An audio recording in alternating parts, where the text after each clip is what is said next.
Take a look at Bitcoin pulling back today, but holding above that 36,000 level. Bitcoin, though, down 37% over the past month. And our resident Bitcoin baller, BK, says the worst of the recent sell-off could be over. BK, explain. Yeah, so for me, when you look at Bitcoin, it's all about network effect and really about address growth. So one of the key metrics that I look at when I'm managing crypto money is how fast addresses are growing versus what the market is expecting the addresses to grow. So what we're looking at right now in the charts that I brought along are address growth is basically flat. But the market is implying that we're going to have a decline of almost 20% in address growth. We haven't seen that type of differential since March of 2020.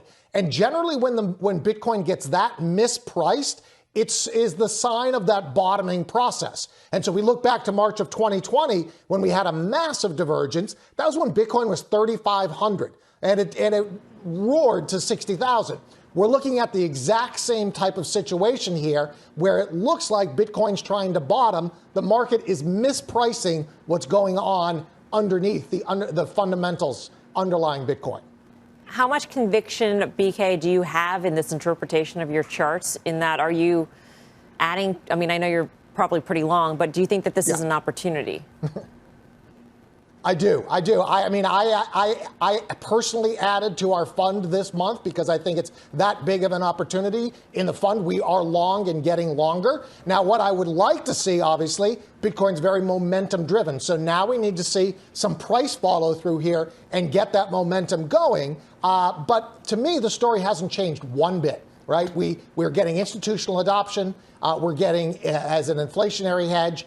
And regulatory-wise, we're getting watered-down regulatory. It's not going to be banned. We're talking about bringing it into the fold. Those are all positive things for me, and that, to me, is reflected in that mispricing. So, Beeks, how important are the technicals? I mean, obviously, you're looking at some metrics that you've used in the past to kind of guide your thought process for future performance. You know, Carter Braxton Worth, he is in the pantheon of technical analysts here. He's seeing lower lows here, man, and that was a panic low of about 30,000 a week or so ago, a week and a half ago. And he sees that if it breaks there, that maybe you get back to that 2017-18 peak near 20,000.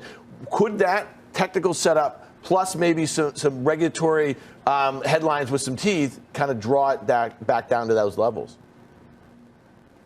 Yeah, I mean, listen, I don't know if 30,000 was the low. I have pretty high conviction that it was. But Bitcoin has a funny way of, making you look silly. Listen, if it got down to 20,000, I'd be buying with both of my diamond hands for sure. But technicals are important when it comes to Bitcoin. Because it's difficult to value, it's very much like the foreign currency markets. Technicals play a very big role. And that's why I mentioned I want to see the momentum follow on here, right? Because momentum is kind of that first signal that the technicals are turning.